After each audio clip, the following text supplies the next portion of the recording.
Prepare yourself for Big News Wednesday.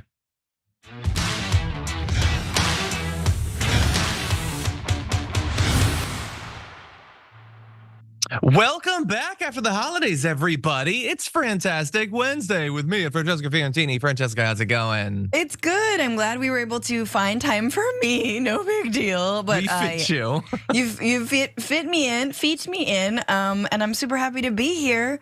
Hope everyone had a good holiday, or maybe you're still celebrating. And getting ready. Maybe New Year's is the big one for you. Yep. Kwanzaa started, I think. Also true, multiple holidays. Let's remember. I want to learn more about Kwanzaa. There, I said it. I think we should all be lifelong learners. I agree. I think I'll just get a children's book, and then my baby and I can learn together, and then Look, I honestly think that having a kid is a great opportunity to learn a bunch of stuff that you've sort of just coasted on intellectually throughout your life. 100%, like math. How does a microwave work, and what is math and all that? I agree. Well, let's apply to the holidays as well. And I like, it might have seemed like I was sort of joking about New Year's being a big one, although some people do really get into New Year's Eve. But I also think I have this particular type of relatively common, I don't know if it's a psychological flaw or an emotional flaw, but I put a lot of stock in New Year's resolutions. Yeah. Like it's got like sort of like a desperation to it of, this is the only way a change is gonna come. And so I'm excited. It's very sad to look back on last year's and be like, nope. I don't even know what mine was. Did we do a top 10 list? We're gonna have to look into that.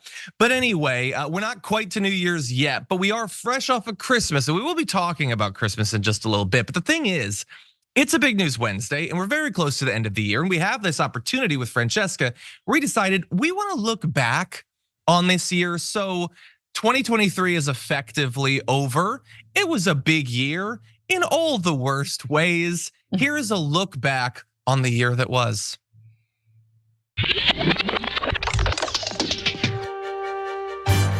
The Honorable Kevin McCarthy of the state of California is duly elected Speaker of the House of Representatives. It's not how you start, it's how you finish. The Speaker of the House has been removed. I did everything right and they indicted me. Today, an indictment was unsealed. A Fulton County grand jury returned a true bill of indictment. I don't kick sideways, I'm kicking forward. Ron DeSanctimonious. The corporate press views me as a bigger threat. Lauren Boebert is now apologizing after video showed her vaping inside a Denver theater. The sudden and stunning end to Tucker Carlson's tenure at Fox. They're now selling swimsuits with tuckums in the women's section of the store. For the first time since 1960, we will be looking at Hollywood on strike. The United Auto Workers has launched an historic targeted strike. Palestinian militants in Gaza fired thousands of rockets into Israel. Today, Israel intensified its airstrikes on the Palestinian territory. George Santos has been voted expelled from the House of Representatives. Okay, producer Ashley did an amazing job in putting that together because, man, we do this every day, Francesca. It feels like 5 times a day, but it's so easy to forget how much actually happened in this year. And I was reminded of so much. Now, obviously, there's a lot that couldn't fit into a wrap-up video like that. So we will remind you that there was also the decision in the E. Jean Carroll sexual abuse case against Donald Trump, where he needs to give her $5 million, and that whole process isn't even done. There was the expelling of the Tennessee 3, and then eventually justice for them. The Supreme Court, of course, was also very busy this year, effectively ending affirmative action and killing Joe Biden's student loan relief plan. So, Supreme Court, some good decisions and then all of the other ones. So that's fun.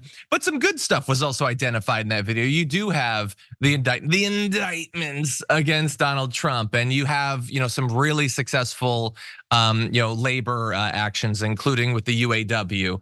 And there's a lot of bad stuff, but George Santos got kicked out. So, Francesca, what's your evaluation of 2023? What will or should it be remembered for? Oh, this is such a hard one, but it feels like we have been like a dress rehearsal at the circus. Like, I feel like because it's not an election year, there were a lot of like off-year circus-like things, like the drama from the last circus, when we were on tour. That would be like the RICO charges. And then the circus of Boebert, Tucker Carlson getting kicked off. Like, not real Jan 6 stuff happen. We can always hope for 2024. But again, the sort of the side circus drama when like the lights are down and all the sort of like crap comes out. I feel like SCOTUS was like that as well. But again, there's no way to characterize how this was other than not the worst. Yeah, I don't know if like, God, it's so like, how do you rate like horrific Supreme Court decisions? Like you put both of those terrible, material impact on tens of millions of people, not just in the past, but also in the future. But then you remember, well, in the previous year, they got rid of Roe v. Wade. That's really bad too. I don't know how you compare or contrast those things.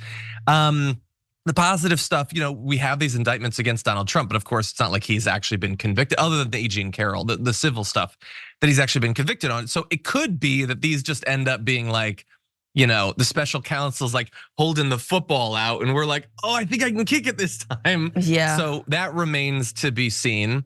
In terms of like stuff outside of the United States, I am admittedly struggling to come up with good news.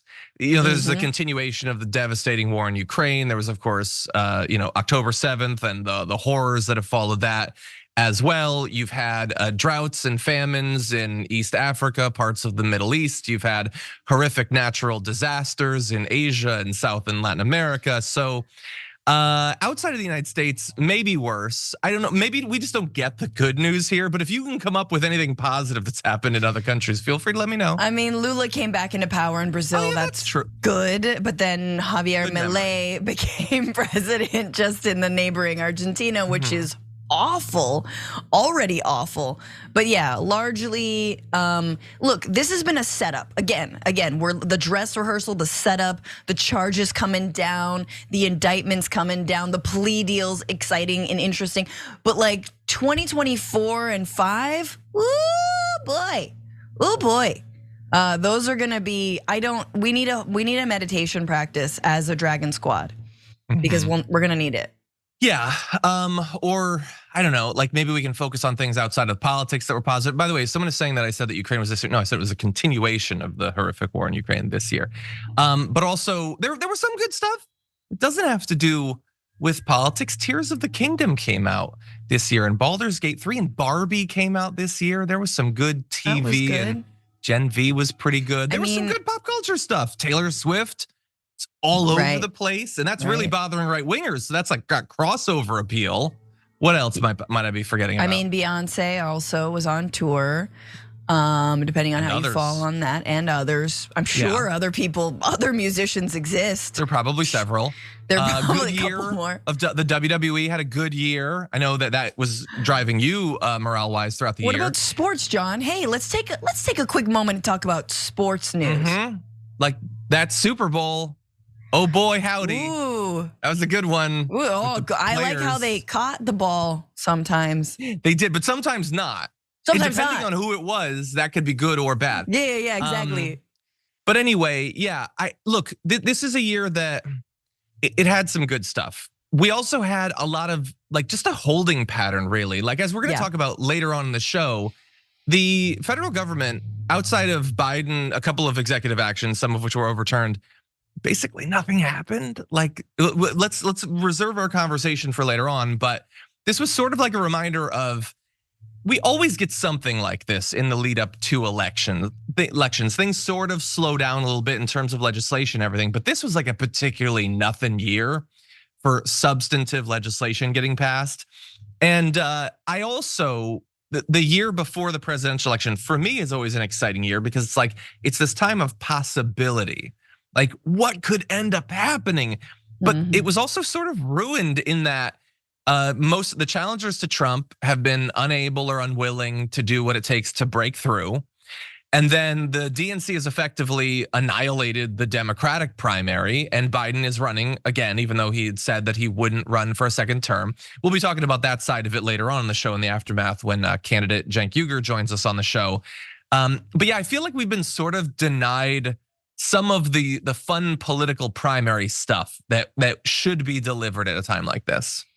Yeah, I mean, I think the other big news of this year has been exactly that, the complete kowtowing of the Republican Party to Donald Trump, and I would say the implosion of Ron DeSantis, the inability to connect with anyone, including his own family, just including himself, including the inner voice that's just like, what are you doing, Ron? You know, like it. The other thing that this year I think is interesting is the anti-woke thing kind of fizzled, right?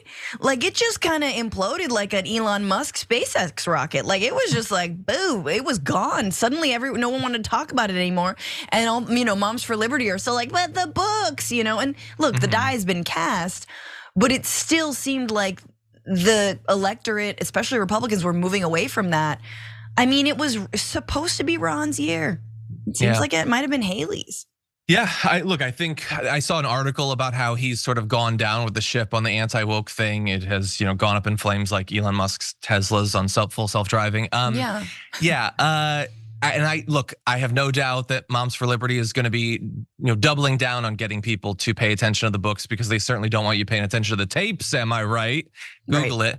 But anyway, I don't know, because at the beginning of this year we had the Bud Light thing and the Target thing, and that was supposed to be a demonstration of the strength of the right-led culture war, and like stock prices vacillate and all that. But I don't know lingering how much damage has been done. But some conservatives are refusing to drink Bud Light. They took a principled stand that because a massive corporation did an extremely minor social media thing with someone they had previously never heard of, they should never again drink the beer they've drunk for decades. So a lot of principle there on the right.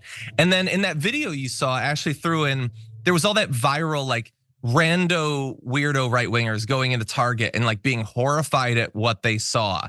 Like literally holding up a shirt that just says the word queer. And we're supposed to like, oh, it says queer? Oh, I understand everything. Why are you freaking out about it? You understand that some people are queer, right? Like you being freaked out about it doesn't stop that from being true. And so there's a lot of bad trends on TikTok and vertical video generally, but the gotcha of just identifying that people you don't like or understand or fear or whatever exist, I don't like that trend particularly. So honestly, I don't know. The fact that the anti-woke thing wasn't enough for a candidate to beat Donald Trump seems true, but bear in mind, he's kind of encapsulating that movement himself. So I don't know if they're gonna move on next year. I mean, they never really do. They're always fighting these same culture wars. It's not going anywhere, but I do think the proof is in the pudding. People want that faux populism that Donald Trump has, and no other candidate is able to really embody that. But you see, I mean, John, I think largely, don't you feel like this is also the year of Republicans floundering? I mean, it's very possible they're gonna lose the House next year. And they've had, the ball's been in their court, they've had the power. They swear there's evidence that Joe Biden helped his son, and then there's no evidence. And they're too, chicken doo-doo to actually call Biden to testify. He's been like, I'm here, let me testify, let's talk about this. Hunter Biden's actually finally found his voice, thank God. I mean, honestly, I think he has a better sense of PR than his dad does, let's be real. So this has also been sort of the implosion of Republican leadership, to say nothing of McCarthy and the speakership and ending in Mike Johnson's lap, but which I don't ever want to think about what's in his lap or not. But, it's proof that when Republicans are in power, they don't actually want to be in power. They want to be an opposition force. They want to be whiners. They want to be nitpickers. They don't want to be leaders. They don't want to deliver for the American people. Yeah, well, I mean, I think they want to have enough power, and generally in the minority, they can have enough power to stop anything significant from happening. And then pretty much just run out the clock. That's what right-wing ideology is running out the clock. They just want to keep their money until they just keel over from old age or gout or whatever. That's the entirety of their politics.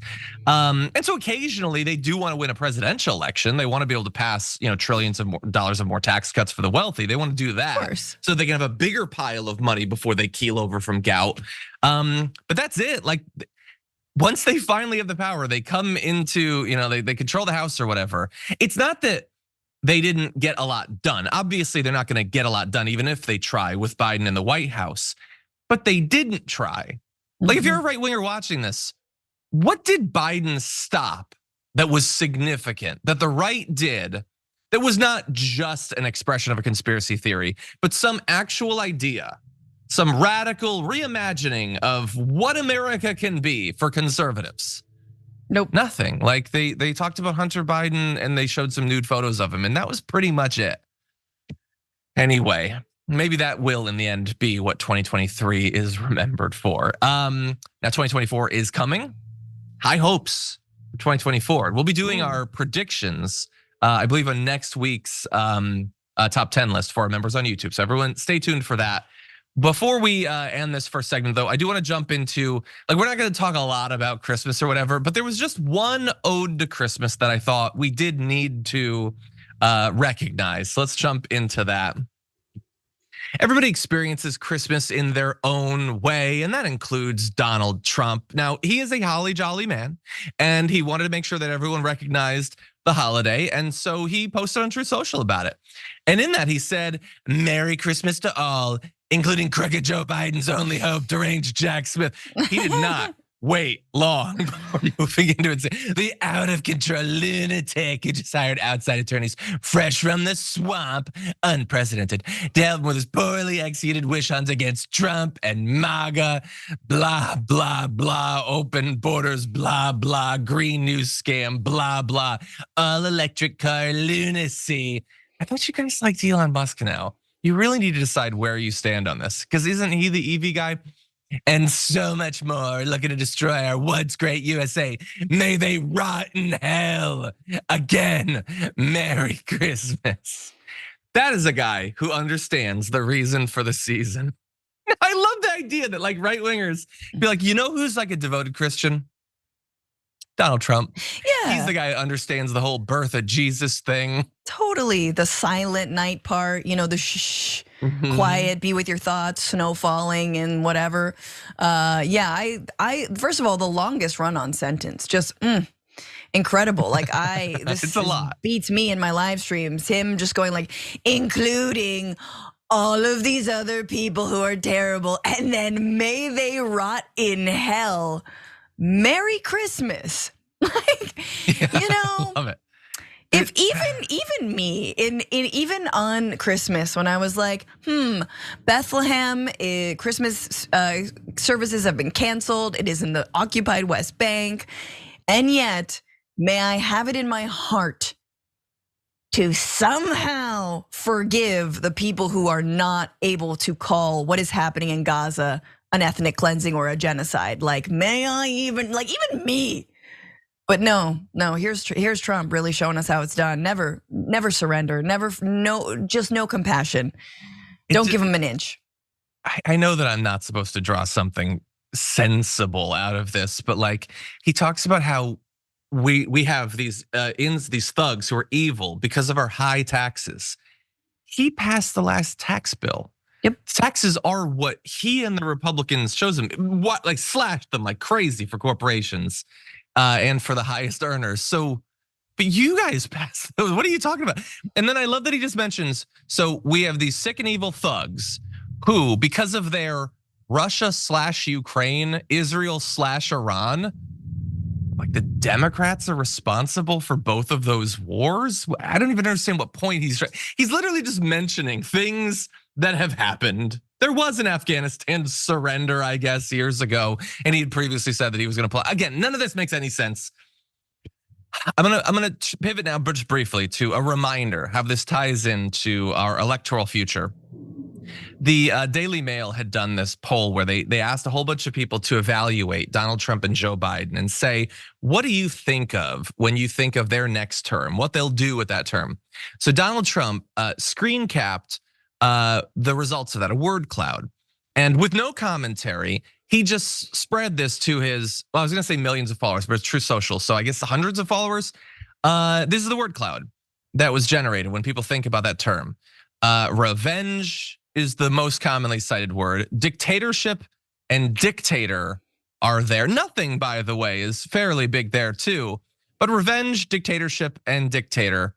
And he liked that enough that he just shared it. Hey, look at this. When people think of me, they think of a revenge-fueled dictator. Happy holidays. Thoughts, Francesca?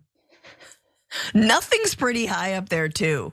Yeah, remember, it's just nothing but revenge, power, dictatorship, border, corruption's also creeping up there. Like, yeah, no, I mean, again, we think this can't get worse, but it does. And he's now just leaning into the idea of him being a dictator. He's leaning into the idea that democracy is done. And again, right-wingers are poised to allow him to do that. The lesson of January 6th wasn't we should try to overturn and undermine democracy. The lesson was we have to do it more effectively, and we need to do it from jump. And we needed to have all of our ducks in a row, all of the Capitol Police on our side.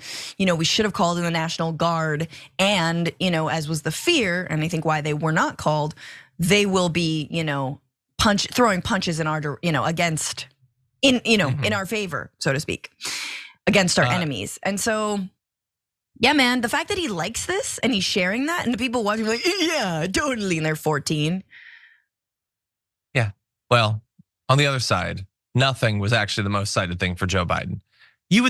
Why didn't he share that one? Like, that's the one he should share. Hey, my opponent. When people think of him, they think of nothing. Instead, he shares the one where, again, as you said, corruption is fairly highly placed. For Biden, it's, look, nothing is not a good thing to have applied, but most of the other words are perfectly fine. I mean, destruction is there. I guess that's bad. Socialism, man, people don't know what words mean. But anyway, Biden, hey, heads up, maybe do something so that people don't think of the word nothing when they think of you.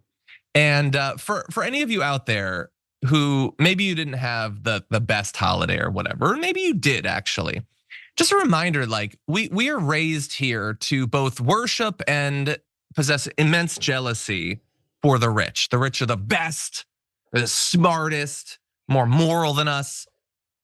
Donald Trump spent his Christmas truthing about his political enemies. That's literally what he was doing, was constantly going on his phone and truthing conspiracy theories about the legal challenges he's facing. Like, he has literally billions of dollars, supposedly, and yet he did not have a good Christmas. He has many kids. He has an extended family.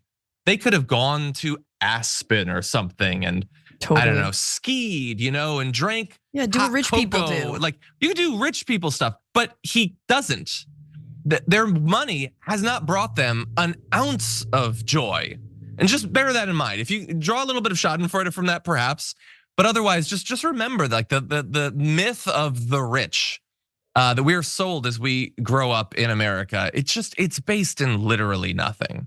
They're just desperate, petty people by and large. Yeah. Few more so than Trump. I mean, the worst part is a lot of them are on their vacations and they are still rage tweeting and just being mad about nothing. Again, look at Elon Musk. Have you ever seen someone who was having more of a midlife crisis, who was more aimless and sad and needed therapy? He's the richest man in the world, and he spends all of his time tweeting. Like, John, I swear to God, history needs to stop being made by powerful men who just need therapy. I'm so sick of it. There should be federally mandated therapy. The more money you get, the more sessions you should have to do. Yes. Anyway. You can get lower taxes, but it's redirected into, dealing with what, the fact that daddy didn't hug you. Oh. Or hugged your sister too hard. Anyway, weird, right? That was God, weird. You're not talking about any particular rich family. No. Anyway, with that said, happy holidays, one and all. We're gonna take a short break. When we come back, we got some breaking news to talk about.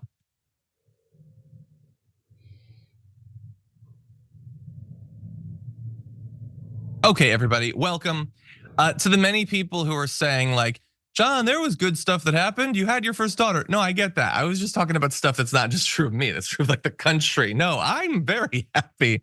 But I was thinking about all of you and the world that you've had to confront this past year.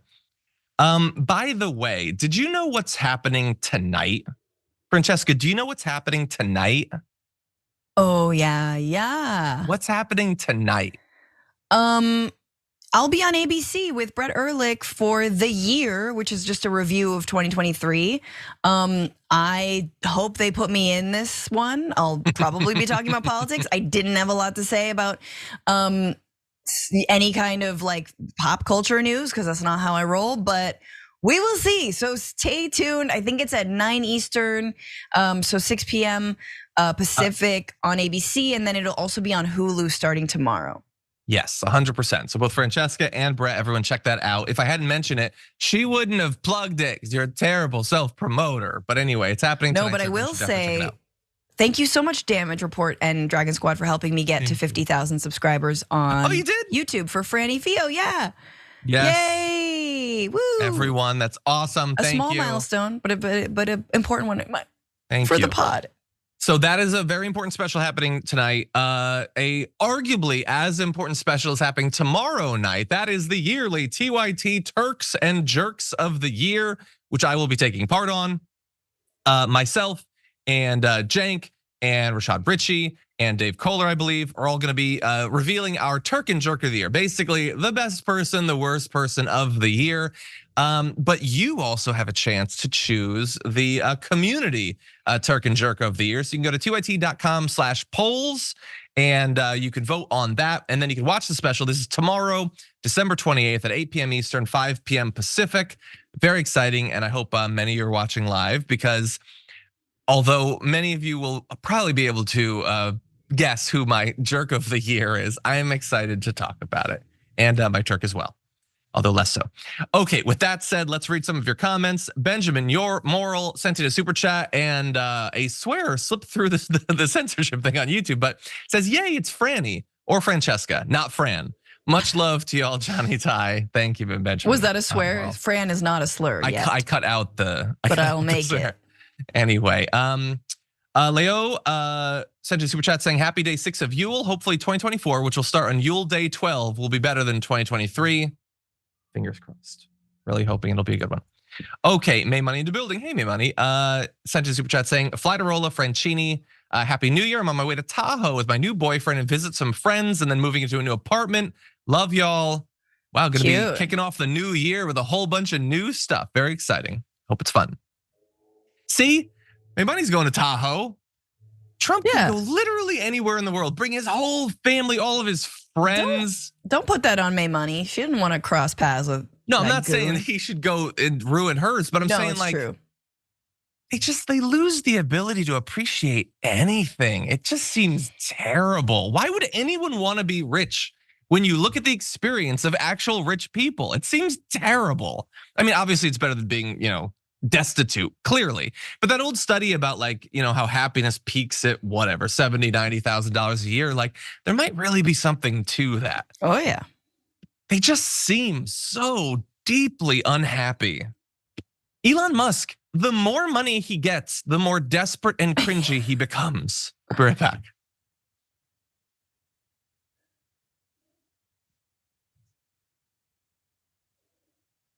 Okay, but if you're just joining us now, please hit the like button because we need to jump into some developing news.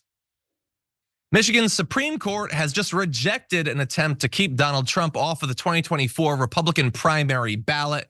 That is upholding a lower court ruling. So this had been an appeal to the unsuccessful previous attempt to keep him off the ballot, and the Supreme Court has weighed in saying they are not going to block him from the Michigan ballot. So obviously this moves in the exact opposite direction of the recent Colorado Supreme Court ruling that did bar him from the ballot, or will, pending Supreme Court decisions. Remember, it was paused, but bear in mind, back in November, a Michigan district judge ruled that Mr. Trump was allowed to remain on the state's ballot, arguing that neither the Secretary of State of Michigan or the courts had the authority to determine whether a person was eligible to run for office or to remove candidates. I mean, arguably, that's what the 14th Amendment is about. maybe they believe that is only the province of the Supreme Court to decide, but the state Supreme Courts are still supposed to be bound by the US Constitution. So it seems like a bad argument, but that's where they went. And the Court of Appeals in Michigan upheld it, and then now the Michigan Supreme Court. So at that point, back when it was at the Court of Appeals, they said the only event about to occur is the presidential primary election. But as explained, whether Trump is disqualified is irrelevant to his placement on that particular ballot. Basically saying, we're not really ruling on whether he should be able to run in the general election. But when it's the primary, it's not our place to step in. And it's interesting, that was not a thing that they focused on in Colorado, although arguably, yeah, you could make a major distinction between the primary and the general election. The general election is the election. The primary election is kind of a private organization sort of thing. It's big and it's been raised up culturally to the same level as the general election to some extent. But you could certainly make a distinction between those two when evaluating Section 3 of the 14th Amendment, I think. So that seems fair. The Supreme Court, by the way, in Michigan did not give really any reasoning for this. They just said, we are not persuaded that the questions presented should be reviewed by this court. They didn't sign it. They didn't say what the vote was. It was one paragraph and they're moving on with their lives. So Francesca did not agree with Colorado. What do you make of this? How do you think this affects the path going forward for this area? I mean, I like sort of the angle you're taking in terms of you can understand that I guess the general is the actual election. But truly, for me, the Constitution sounds like you can't run. You can't run for office. I mean, maybe it's shall hold no office, but effectively, if we are to abide by the Constitution, if we're to create laws around the Constitution, you can't run for office, right? If it's your name and then, oh yeah, asterisk, like insurrectionist, like I was, but you can't, because in no world could you actually hold an office. So you can't aid, abet, or give comfort to, all that stuff. Excuse me. But the real thing is, like, we have to understand how serious this is. Like, I don't expect Michigan to bar Trump from the ballot. Yay, Colorado. We'll see what happens with the Supreme Court. But the fact that, this amendment was specifically designed after the Civil War, and when a racist confederacy that wanted to protect its right to own people tried to secede from the Union, and then however many mass American casualties ensued. Like this is a right-wing movement, and the legacy of that right-wing movement to continue to subjugate people, to treat people like second-class citizens, to bar people from their voting rights, from their human rights, from their civil rights. That legacy is Donald Trump. And the fact that we are even dealing with a right-wing movement today is because we've never healed from the wounds of the Civil War. We've never had a proper reconstruction. Black Americans have not been given, put reparations aside, but a true chance at being equal citizens in this country, from housing to education to to anything, to running for office, to holding office as the Reconstruction intended. So it's very serious. This is about white supremacy. This is about our inability to look back, to heal, and to change from the Civil War, and arguably from this nation's founding. I agree with basically everything you said. The only thing I would maybe tweak is it might in the end be too kind to say that they want many groups to be treated as second-class citizens. I'm not sure that they want them to maintain citizenship for many people. But other than that, I do agree with you. And you calling back to the sort of the origins of the 14th Amendment, like some of the Republicans like Vivek Ramaswamy said, like this obviously doesn't apply because the 14th Amendment was about the Civil War, which, by the way, that's not how the Constitution works. If they wanted it to only apply then, it wouldn't have been a constitutional amendment. Exactly. The Constitutional Amendment, once it's written, is written. But even if you wanted to make that distinction where, hey, we're the MAGA movement, that was about the Civil War, maybe put down the Confederate flags then.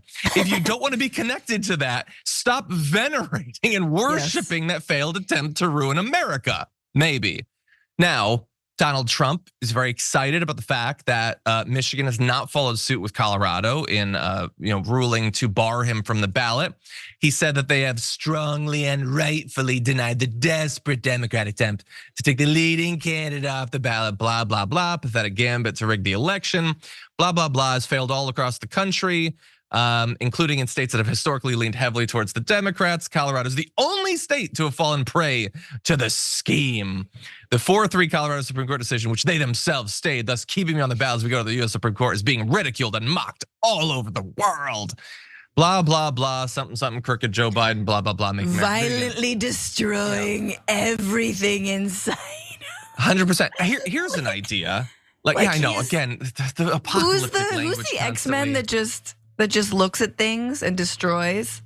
Cyclops, I think, is where you're going with that. Yeah, I agree. I often think about Cyclops when thinking about judicial decisions. But yeah, here's an idea.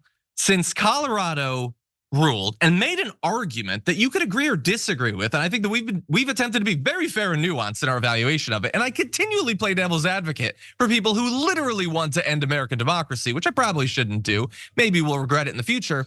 And now Michigan hasn't done that. And as you say, many states, including Democrat states, haven't done it. One could take away from that it is not a purely partisan exercise. Different judges are coming to different conclusions about something that is not explicit or clear. Yes. Rather than, well, when it's Colorado, it's clearly George Soros has done the conspiracy. No, we're working through complex, difficult judicial subject matter effectively. And the Supreme Court, their main role is to weigh in on things like this, and they're gonna do that. So stop freaking out about it, maybe. That's what I would advise. I mean, we haven't had a lot of attempted coups, right? I mean, and again, it's so true of like, well, it wasn't actually a civil war. And you're like, okay, I'm pretty sure you stormed the Capitol building. Like, and again, this is the thing, shoe on the other foot. If a bunch of leftists, radicals, people of color, like we're the ones doing that, you're damn right that they would be barred from ever running for office again or for the first time. That's just, now we have insurrectionists, again, Jan 6ers who are getting into politics and are allowed to do so because of the way that we soft glove Confederates, racists, and psychos in this nation. We always have. We handhold them and we say, this will make it better if we just appease this monster, give him a little bone to gnaw on, he'll be fine. No, lock him up. Yeah, well, I will also remind everyone, including if there are any conservatives, perhaps Representative Greene watching, I will remind you that Donald Trump, after he lost the Iowa caucus in 2016 to Ted Cruz, tried to have that election, or the caucus, I guess, nullified because he said that Ted Cruz had cheated. So in that case, he was perfectly happy to take someone off the ballot ex post facto, I guess. He also tried to get Barack Obama barred from running because he pretended that Obama wasn't a citizen because of something birth certificate, something Muslim. So again, this guy who is now continually bleeding about how unfair it is to apply the 14th Amendment in a way that I think is at least arguable, has repeatedly throughout his career tried to have people barred from running for office.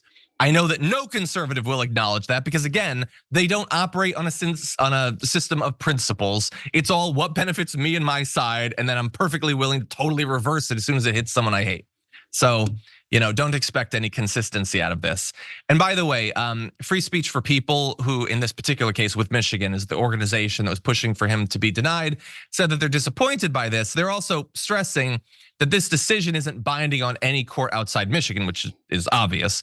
And we will continue our current and planned legal actions in other states to enforce Section 3. Obviously, all of this is leading up to the Supreme Court deciding. So, just hold on to your butts for that, I guess. Okay, with that said, I think we're gonna take our second break because when we come back, we have some important updates on stories. We're gonna do a little bit more looking back on 2023 after this.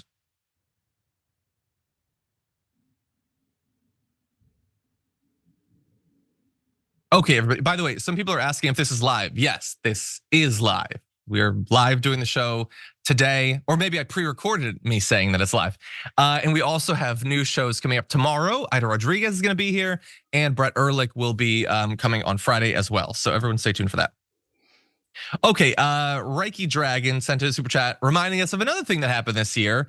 The Orca Wars was a highlight for me. Yes, I had forgotten about the orcas striking back. The sea was rising up, man. Otters, orcas, walruses, I think. The sea was the furious walrus that day, my friends. Yes, the seas were furious. Let's see, Chaplain Fred with a super chat saying, hi, Mrs. Fiorentini and Papa Dragon, happy B-Day, Jesus. Just wanted to tell you that I got my Tesla software updated, self-driving, here I go, LOL. Be careful. Boy. Just be careful. And by the way, we joke about Tesla, not just in Tesla, in all of them. Just be careful. Remember, this technology was coded by human beings. And I want you to think about the humans you've known in your life. Just be careful. We'll get there someday with this technology. But I don't know that we're necessarily there, so everyone be careful. Okay, let's see. Moondragon sent a super chat saying, just gotta ask, enjoying 9 days of What If? I think it's a reference to the second season of the Marvel show that has dropped. And I will say, and I know this is gonna maybe blow people's minds. I have, at least for now, I've canceled my Disney membership. So I did not see What If. I didn't see the second season of Loki. They're just too woke at this point. No, I'm kidding. It's just, I have too many of those things. And so I'm stepping back. I did wish that I could watch the Hawkeye show again for Christmas because it's Christmas themed. Of all the things, John, you turn your back on Marvel. I know. Well, I do want to see the Marvels though. Okay, I might have to start it again, but I stopped it for like a month or two. That's something. There's too many services. Too many. It's getting out of control. Yes. Anyway. Let's see. Michi28, member for 1 month, says, been watching for longer than a month, but just want to say love you both. Happy holidays to you and your loved ones and those precious little babies. Thank you. Thank you. Definitely a highlight of the year for me. If I had a top 10 highlights of 2023, my daughter would be number 1. And honestly, considering the hellscape we live in, Francesca's daughter would probably be there in the top 10 as well. Because I saw her a couple times and she's a delight. Yeah, so, she's wonderful. She is. So those kids taking up 2 of the top 10 spots. Okay. Oh, by the way, so we are going to be doing a top 10 list today. I know they normally come out on Monday, but we didn't have a show, and it was Christmas, so get off my back. But we're going to do one today, and I know that I ruffled some feathers with my commentary about Die Hard last week, so I am going to be giving you the definitive top 10 list of the top 10 Christmas movies of all time. So that'll be coming out a little bit later on today. Just okay. John, but Home Alone 1 and 2. Yes. And Home Alone 2 better than 1. That's all I have to say. Well, if you wanted to say that and have it be official, you'd stick around for the list. And Love Actually cannot be on your list. I just want to tell you that. If Love Actually is on John's list, you guys tell me I'm not coming back on his show. Why would you be so mad about that? Because it is just awful. It is, every relationship in that is toxic and horrible and like really coercive. I hate it. Is that the one about the like British politician or whatever? Yeah. Well, first of all, that should give you an idea of whether it's gonna be on my list or not. Yeah, I didn't like, some of that stuff did seem really toxic. I would just say. It's really bad. I know it's not on your list. There you go. No, but we'll see what else is. And I may have just recently reminded myself of another thing that should be there.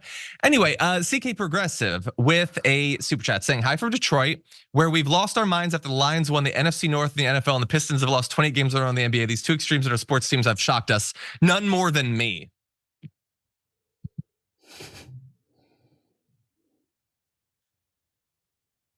I love in the social breaks when people send me like just sports info in a super chat. And I'm like, I don't know what I'm supposed to do with this. It would be like if you just sent me like a calculus equation. I'd be like, I get that those are characters. But anyway, with that said, let's jump into very serious news. 2 paramedics have now been found guilty in the 2019 death of Elijah McClain. If you don't remember this particular case, Elijah McClain was a 23-year-old American black man from Aurora, Colorado, who was killed as a result of being injected with a apparently fatal dose of ketamine by paramedics after being forcibly detained by police. He went into cardiac arrest and 6 days later he died in a hospital. When he had been detained by the police, he was simply walking home from a convenience store, which in America is frequently fatal. Because of the terrible state of America and our law enforcement. So this is the big update. It's taken years, but the paramedics have been found guilty. There's Jeremy Cooper, Peter Sicheniak, I believe, found guilty of criminally negligent homicide. Jurors found Sachanian guilty of 1 second-degree assault for unlawful administration of drug and not guilty of an additional second-degree assault charge. Cooper was found not guilty of 2 second-degree assault charges. So they were charged after finding out that they made the decision to administer 500 milligrams of ketamine, the maximum dosage, and they did so after diagnosing him with what they call excited delirium. Now, this is not a term that you're familiar with. You should be, because it's popped up in America quite often. It's a term applied to diagnose suspects who appear to be acutely distressed, hyperactive, or aggressive during police encounters. Excited delirium is what police have used to assert that suspects possessed, quote, superhuman strength. And it's been criticized by advocates as racially motivated, unscientific, and a way to get officers off the hook for a death on their watch. Colorado, by the way, has banned cops from using that medical diagnosis starting next year. Good. Unfortunately, too late to save the life of Elijah McClain or others who have been brutalized or killed as a result of this unscientific knee-jerk diagnosis of effectively saying this person is no longer a human.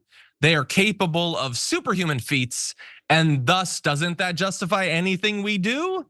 That is effectively how it's been used. And by the way, as has already been hinted at there, in a racially discriminatory fashion. So there's no national database tracking cases of excited delirium, but in one study, data showed that between 2010 and 2020, there were 166 reported instances where a person died in police custody and excited delirium was described as a possible cause of death.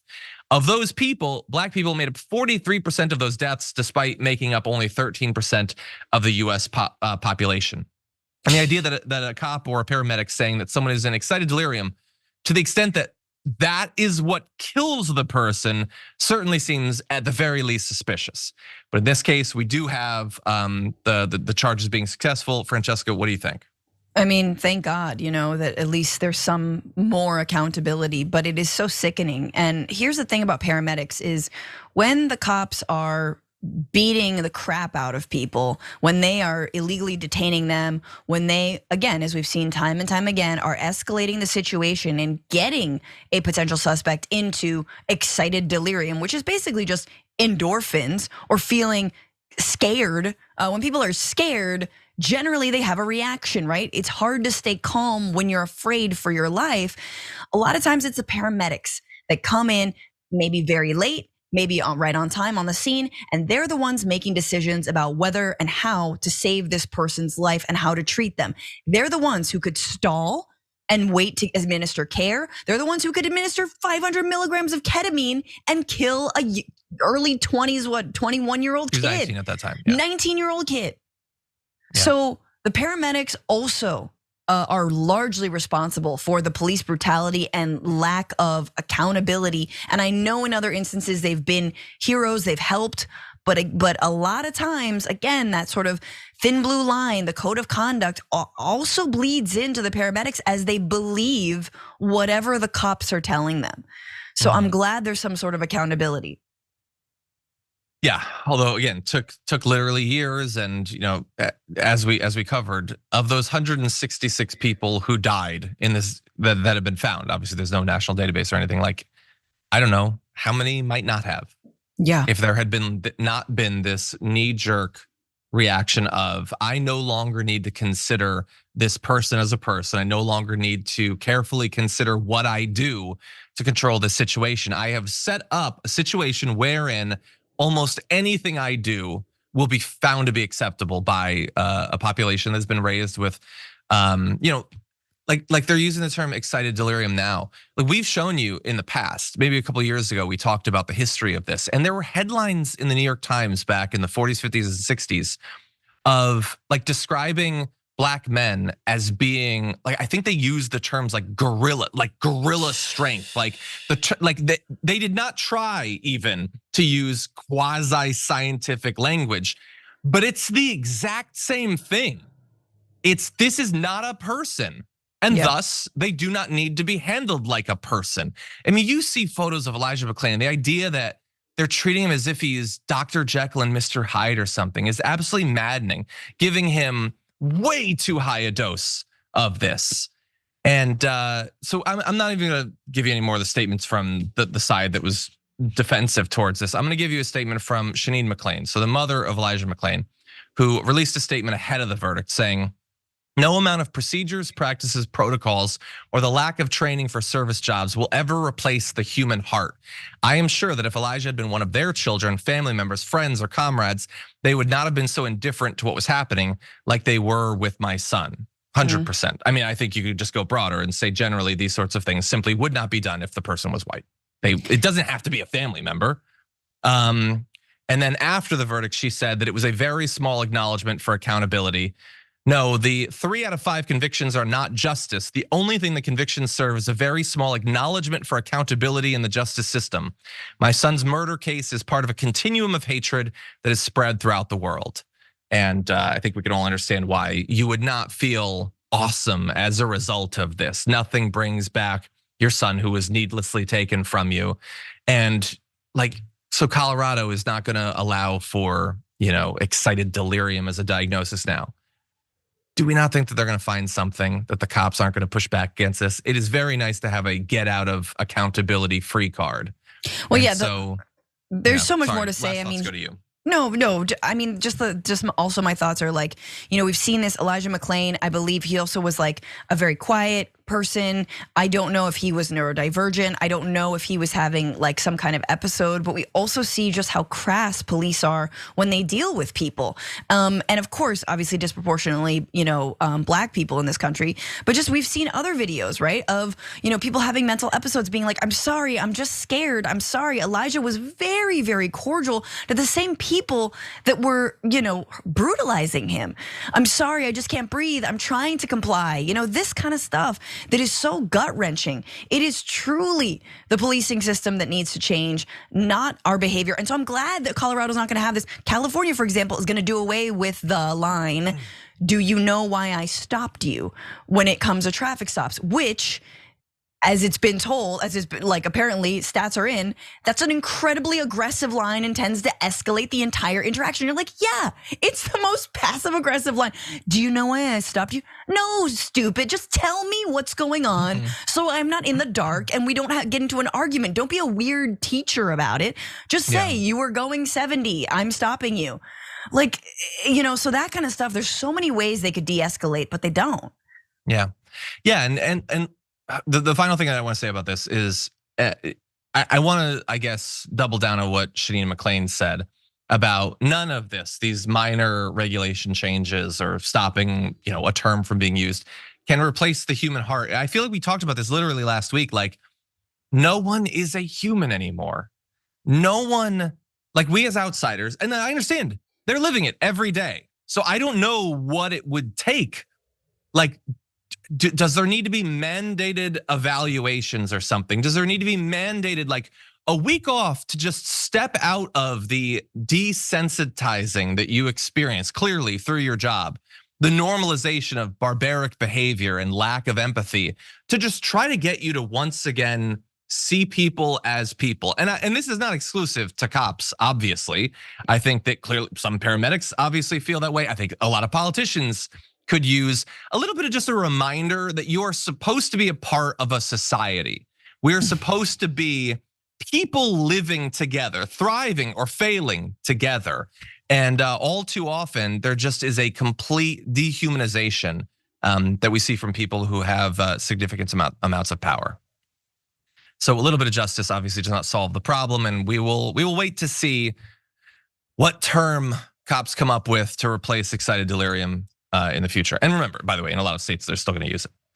Okay, with that said, we're gonna end our first hour with a little bit more looking back on the year. Whenever we're ready, we can jump right into this. One thing, I want my Republican colleagues to give me one thing, that I can go campaign on and say we did. One. Anybody sitting in the complex, if you want to come down to the floor and come explain to me one material, meaningful, significant thing the Republican majority has done besides, well, I guess it's not as bad as the Democrats. That is Republican Chip Roy, who very clear statement to his colleagues. What did we do? And the answer is not much. So if you take a look at the actual number of bills that have been enacted by congressional sessions, this is a standout year. If you jump up, like any one of these years, you could say on this chart that not enough is being done, the priorities are all wrong. But that first term for this congressional session, there was almost nothing. And by the way, that chart makes it look more productive than it actually was. Because even of that very small number of bills that was enacted, they were basically like nothing bills, uncontroversial, passed by unanimous consent, renaming Veterans Affairs clinics, minting a coin to commemorate the 250th anniversary of the Marine Corps. I'm not saying that that's not important or whatever, but I don't know that it necessarily is going to make or break a lot of Americans' lives. And so you kind of had this year no federal government. In large part, like you had the executive branch, maybe they got some stuff done, but you got a look at what happens when you don't have functioning government. And for some people, that seems like an objectively bad thing. I just want everyone to bear in mind that there are a lot of people who are doing very well under the status quo that don't want there to be a functioning government that could potentially be upset the apple cart. But really nothing was done. Some of the stuff that was done was just obviously a waste of time, censuring Jamal Bowman and Rashida Tlaib and Adam Schiff for a whole bunch of nonsense. The long drawn out process to get Kevin McCarthy in, and then the long drawn out process to replace him with another schmo. They tried to cut Pete Buttigieg's salary to $1. I don't like, was it about the train or was it about the paternity leave? I'm not even sure which I would prefer as the rationale for that. And now they're turning to impeaching Joe Biden. So it's looking like next year might be less productive than this. Francesca, what do you think? I mean, on the one hand, we always say Republicans don't actually care about the American people. They don't care about doing anything that would help them in terms of the economy, like raising the minimum wage, like making it easier to form a union, making housing more affordable, education more affordable, nothing like that. They don't care, right? Extending the child tax credit. There's a million things they could do to actually help people, put money in people's pockets.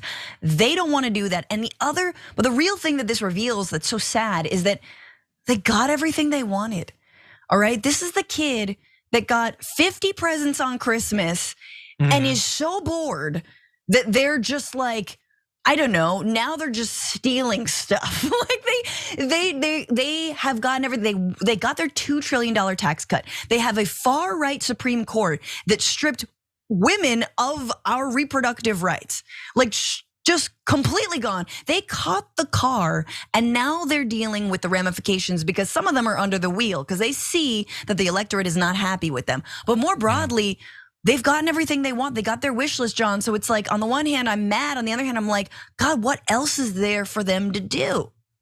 Yeah, and that is a question I think we should end this hour on. Especially to any conservatives, because I understand there's a lot of leftists that I think are rightly suspicious of why the Democratic Party accomplishes so little when they're in power, and understands what the Republicans are trying to get done. But to the conservatives out there, you've already shown that you are willing to conceive of people like manipulating things behind the scenes. But if you were a billionaire or had $100 million, what would you do to maintain that money? What would politics look like if you were in charge and already had everything you wanted? Just think about that a little bit. And that's unfortunately all the time we have for the first hour of the show and all the time we have with Francesca Fiorentini. Everyone definitely check out Francesca's special, which has been coming up later on tonight. ABC's it's her special. It's my also special. Brett's special. They have joint custody of the special. Yes, we do. ABC's The Year, 9/8 Central. So definitely check that out. And Francesca, thank you as always for being here. Thank you so much. Happy New Year, everybody. I'll see Happy New you Year to you too. next Tuesday. Thank you. And everyone else, stick around because presidential candidate Cenk Uygur is going to be joining me on the other side of this.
Welcome back to the Aftermath, everybody. It's me, John Iadarola, no Francesca Fiorentini. But don't worry, we've got a special guest joining us in just a moment. Before we jump into that, I do want to read a comment or two. Drenched Wildfire just posted in all caps, "We live in a society." And I feel like I have that echoing in my head while reading so much of the news these days. Milton Borrell sent in a super chat saying, "I'm really angry about 2023, like an old man trying to send back soup in a deli." Is everyone quoting Seinfeld in the comments today? It seems to be the theme. But I also want to thank those of you gifting subs. Over on Twitch, Ashfair Blood Dragon gifted 3, Big Bull Dragon gifted 1, Dolores in Darkness did as well. So the holiday spirit is alive and well on both Twitch and YouTube. So thank you to all of you. And with that said, I have a gift for you, a special segment. We are joined once again on the Damage Report by presidential candidate Cenk Uygur. Cenk, welcome back to the show. Thank you, brother. Appreciate you. Glad to have you here. We have a lot that I want to talk about, but I wanted to start off with, and get an update on sort of like the legal status of the Democratic primary. We've previously talked in your appearances about your struggle to get onto the ballot, and ballot access is a huge story in America these days. So give me a little bit of an update on where exactly that stands. Yeah, it is interesting. Look, I get why people are think that the Trump being denied ballot access in Colorado is a much larger story. He's leading the race. He's leading Biden. He's leading everyone on the Republican side by a lot. Although Nikki Haley now beginning to catch up to him a little bit in New Hampshire. All right. But it's also kind of a big deal that there's massive ballot access issues on the Democratic side. So in 4 states, now the list is so large, sometimes I struggle to remember them. Massachusetts, Tennessee, North Carolina, and Florida, all of Biden's opponents have been wiped off the ballot. It's those voters in those states will have no democracy in their primary. They will have no choices, even though there are actually other candidates running. There's of course Marianne Williamson, Dean Phillips, myself, and some other smaller players make it onto different ballots, but not in those 4 states. They say your only choice is Joe Biden, and you'll shut up and like it. Democracy be damned. So that's the overall issue the Democratic Party has, where they hate. It's just a fact. They hate democracy in the primaries. They've done this now election after election after election. They love the powerful. They love incumbents. Entrenched power is what the Democratic Party is all about. So that's a fact, and it's the worst possible time to highlight that. Right before you're going to make a general election case that democracy is on the line. But when it comes to me, John, as you know, that I have an extra layer of issues because I'm not a natural born citizen. So other states have also blocked me, and that is unconstitutional. And so just at the end of last week, right before Christmas, we launched our lawsuit in South Carolina on the core constitutional issue, and we were making a 5th, 14th Amendment, and First Amendment constitutional case. We're also making a legal case based on the Civil Rights Act of 1964 that I should be on every ballot and that I should be allowed to serve as president of the United States.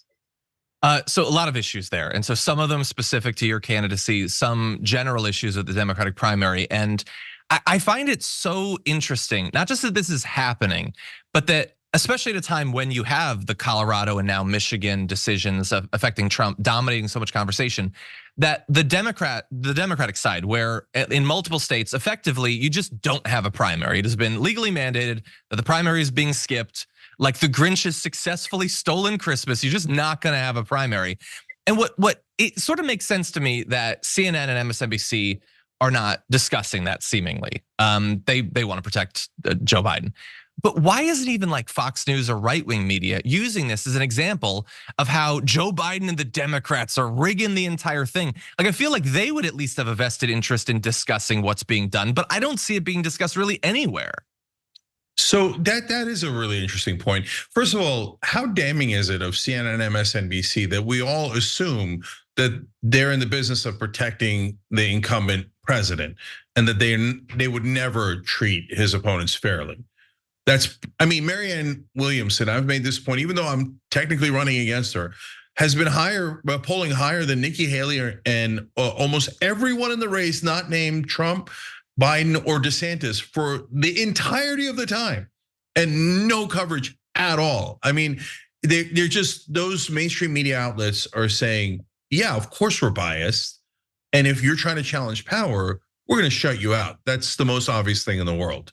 So they should own up to it and say that they're not objective, that they're pro-establishment, pro-corporate media outlets. Okay, so now when you turn to Fox News, the only theory I have, John, and nobody knows this, so it's a tiny, tiny piece of breaking news here.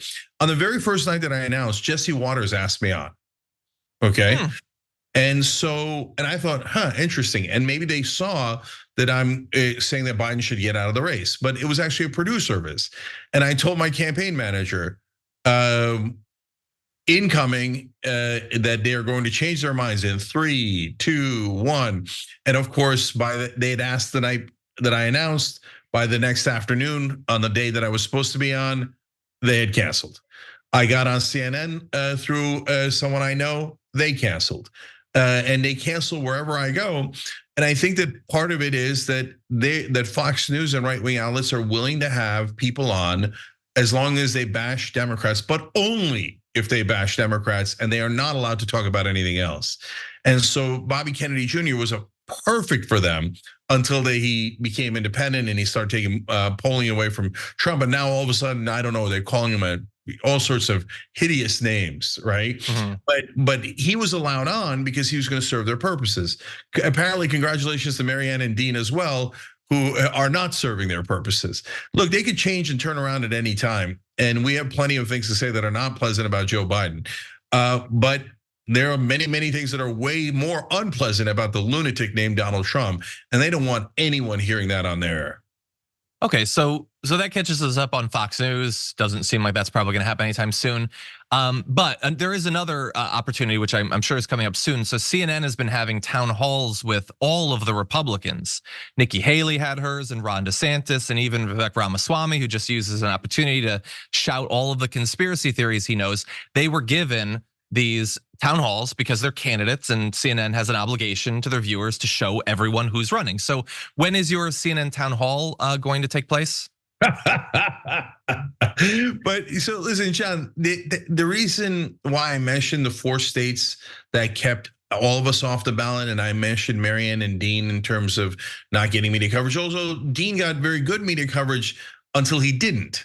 The minute he started criticizing Biden, Politico and other outlets started writing hatchet jobs on Dean Phillips. Who the hell is this guy? Who does he think he is? Here's John Fetterman to say what a terrible person he is, et cetera, right? And now they've written a whole bunch of hatchet articles about him as well. So the reason I mention those things, guys, is because it's not just about me. It's not that they hate Cenk Uygur or they hate the Young Turks or or that I'm a naturalized citizen. No, it's systematic. They don't even know that they're doing it. They're not evil. They're in a group think and in a bubble. If you told anyone at CNN, Fox News, MSNBC, et cetera, well, Fox News might not be a surprise. You guys are massively biased. You hate outsiders. You'll never let them speak against people in power. They're like, that's outrageous. We're so objective, right? And then they say, okay, then let Marianne Williamson on. She's polling higher than Nikki Haley, who you love and give incredible praise to every single day, even though you're supposed to be the left-leaning channel on MSNBC, right? They're like, no way we let Marianne on, or Dean, now Dean's banned too. He's saying naughty things about people in power, right? Me, forget about it. Oh, they're like, so this is the state of our party, guys, and this is the state of our country, where it is, if you're someone actually trying to help the average American and you're not a standard greasy politician, corporate media is your #1 enemy. They are the ones that will block you and make sure that you never see the light of day. And it's, John, I'm thinking of even writing an op-ed about this. It's basically the invisible primary. It's the press decides who you get to see first. So your choices are. I think Marianne has dropped a little bit in the last month in polling, partly because people don't know she's running anymore, because there is the hardest ban I have ever seen on covering someone as we have on Marianne Williamson. So she hasn't gotten a CNN town hall. Of course, I'm not going to get a CNN town hall. So, the journalists should answer for themselves. What's wrong with you guys? Why do you guys hate outsiders so much? Look, and it would be one thing if they explained. And we might not agree with their explanation, but it's up to them. It's a primary, so they don't even have to make sort of the case that they normally would, where it's the actual election. They have to be fair to all the candidates, but they literally do not even have to explain their thinking on why. Like, Chris Christie is the Republican who I guess I would support if I was voting in the Republican side. He is at like 2%. He has had town halls, but Marianne Williamson at 13. What's that? I'm at 2%. I'm tied with Chris Christie. I know, but I'm saying he has gotten one. Marianne Williamson has more than 6 times the support. She does not get one. Dean Phillips is an elected politician. He doesn't get one. Vivek Ramaswamy is very online, and he gets a town hall. There's no rhyme or reason to it other than they are willing to acknowledge the Republican primary because that conceivably could hurt Donald Trump, even when they're bringing on people who are clearly only running to eventually endorse Donald Trump. But they simply will not acknowledge that there is technically, kind of in some states, a Democratic primary that is still allowed to happen. And it's just crazy to me that they don't have to actually explain that. Nobody is forced to explain it. Yeah, because that's the great conundrum that we're in. The progressive populist outsider is a bucket that is so invisible that the press doesn't even allow us to ask them a question. Like when we ask them rhetorically, hey, how come Marianne's at 12, 13, 16 in some polls? Christie's at 2, he gets a town hall and she doesn't. There's no one to ever ask that question because they've banned us all. They've invisibilized all of us. And guys, I'm telling you, I know a lot of them. They have no idea. Their groupthink is as thick as MAGA's. If MAGA genuinely believes that Donald Trump won the 2020 election, and everyone in mainstream media genuinely believes that they're super fair and really objective, and they're like the fairest people in America. And if they heard this conversation, their head would explode. They'd be like, it's crazy. No, those candidates are illegitimate, but they don't know why they think they're illegitimate. And what's amazing about this phenomenon, John, is that somehow, and I noticed this during the Obama years, even in late Obama primary, I'm like, does the press know something we don't know? Because they're being really good to Obama. And he looks like, yeah, he's a US senator, but barely got in there, kind of like Dean Phillips. Has only been around for 2 years. Actually, Dean Phillips was around 6 years. But they're being really nice to him, like really, really nice to him. And that's weird, right? And then for John Fetterman, I was like, they're being really nice to him. Like they're not burying John Fetterman. I wonder why. And then they get into office and then you realize, oh, mainstream media knew better than we did. It turns out they were never gonna bring you change. And somehow the groupthink of corporate media already knew that before we knew that. And so, whereas you can tell still to this day, everybody in Washington, including everyone in the media, despises Rashida Tlaib. And that tells you, okay, that they're not on board for what Rashida Tlaib is doing. And so she's still challenging power and you should support her. One last thing about it, we're doing a town hall today where I'm just gonna ask people, I'm gonna do this, when I fully rejoin TYT from that perspective too. But now as a camp in the middle of the campaign, I'm using town halls to get everybody together. And then let's go ask them a question. Let's go on Twitter. Let's ask a journalist a question. Hey, why aren't you covering these candidates? Let's ask the pollsters, why aren't you including me in polls if I'm beating 2 governors and tied with Chris Christie? So let's because that's the only tool we have. So let's go work together. So the next town hall is tonight at 5:30 p.m. You can go to cenkforamerica.com. You can use that QR code right there, or you can go to cenkforamerica.com and you can sign up for our emails, and then we'll send you information about the town hall. But let's go do something about it together. Yeah, it's just crazy to me that like we TYT held our forum of the candidates. It's crazy that they don't have to answer it. And I know that you have talked previously about wanting more high-profile Democrats who have been willing to challenge Joe Biden. I can't help but wonder that, like, at least if a Gavin Newsom or somebody or Pritzker or someone challenged him, is there a line of fame and like national profile that would force them to acknowledge it? If Gavin Newsom was running, could CNN deny that? We'll see. No. CNN wouldn't deny that. Their official, legitimate corporate sponsored candidates. CNN would be thrilled to have them in the race. That's why I was trying to get them in the race, because I know corporate media. I'm not 1% surprised by it, right? So I know that they're going to bury me and Marianne, et cetera. But if Newsom and Pritzker and Whitmer were in the race, they'd love it. They'd cover 24/7, and they would think, oh, perfect. You guys can choose between all these corporate candidates because they'll all do exactly what we want. I mean, we're being objective. And to them, those guys have a better chance of winning than Joe Biden, so they probably prefer them. To which, by the way, I should also tell you more breaking news. We commissioned a poll, and this is the first show I'm talking about it on it. It's from YouGov, 1,200 Democratic and Democratic leaning voters, so it's a very legitimate official poll. That's a really good sample size, and YouGov does a lot of presidential polls, a lot of political polls. And so, and you can tell based on how I did, because that it's a real poll, I came in at 2%, as I am in every poll, right? And so it's a totally legit poll. But when you put me against Biden one-on-one, Biden's at 83%, I'm at 17%. That shows you, not that I'm an incredibly strong candidate, it's that Biden is an incredibly weak candidate. Cenk Uygur is getting 17 points off of him on a head-to-head matchup. You know what I would have gotten in a head-to-head matchup against Barack Obama? 0, okay? And so he is so weak. When you include the other candidates and undecided, et cetera, he drops down to 64%, even though he's the sitting Democratic president. There's no way this guy's gonna win. And then we asked, are you worried about Joe Biden's chance of beating Donald Trump? And 77% said yes, they're worried. And these are not just general voters, these are Democrat and Democrat leaning voters. Here, I'll give you the exact specifics here, John.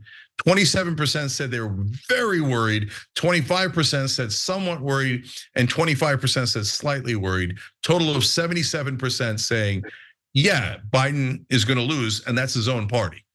And so, but yet, we go on merrily on board the Titanic, waiting for the iceberg.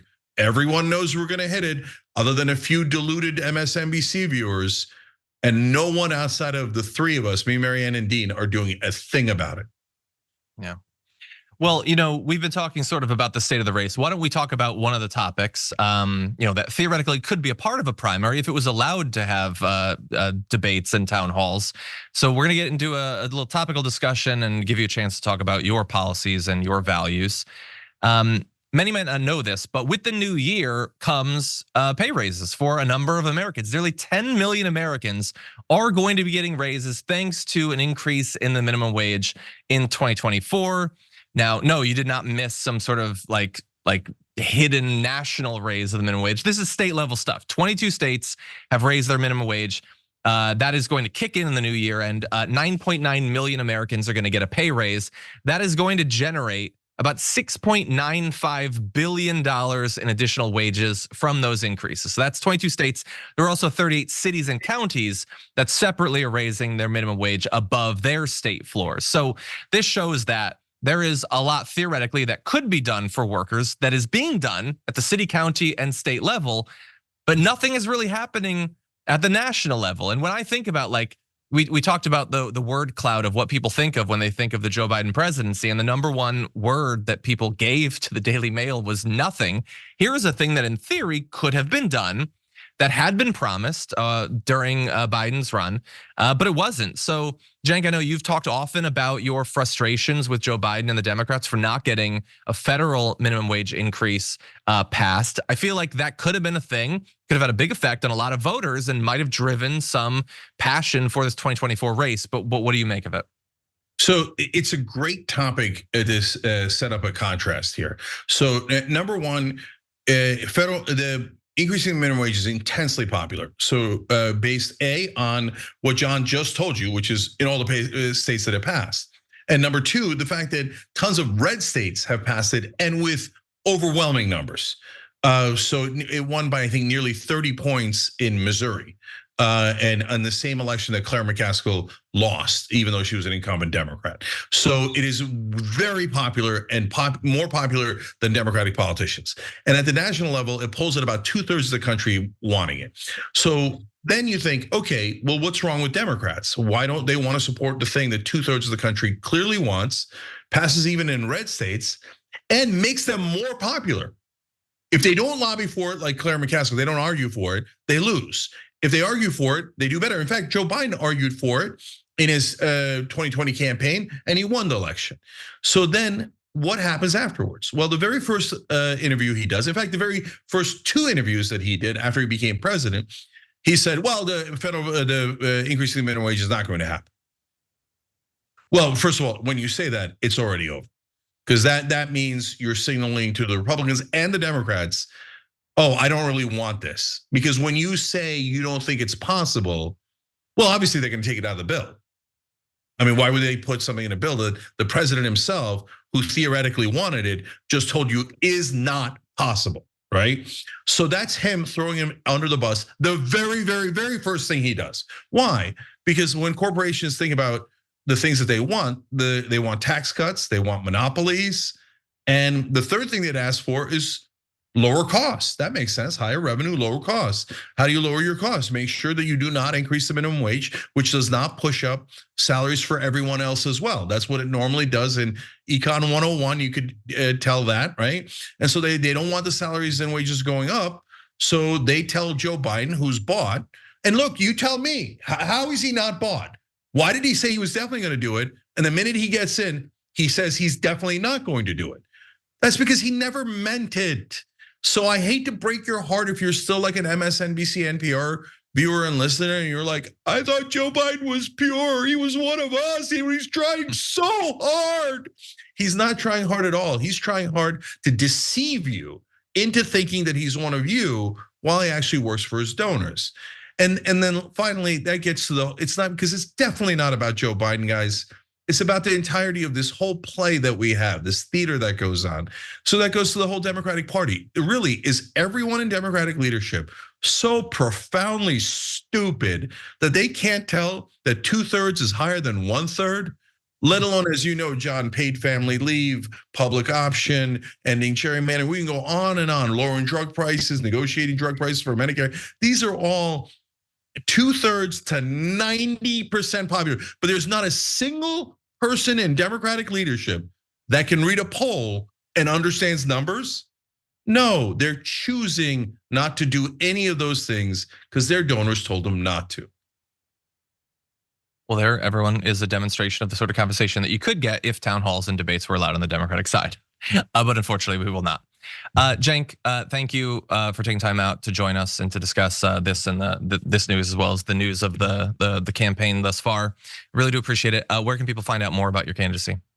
Yeah, thanks, John. So look, cenkforamerica.com is our website. And you know, I did the cutesy things of BidenIsGoingToLose.com, selfishjoebiden.com. But you guys know how to spell Cenk. It's right there on the screen. So cenkforamerica.com.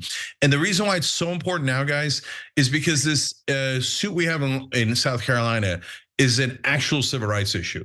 And it drives me crazy that everyone's like, 25 million naturalized citizens. You guys aren't all the same race. You're not all the same gender. So it's not a civil rights issue. Ha ha, we don't give a damn about you.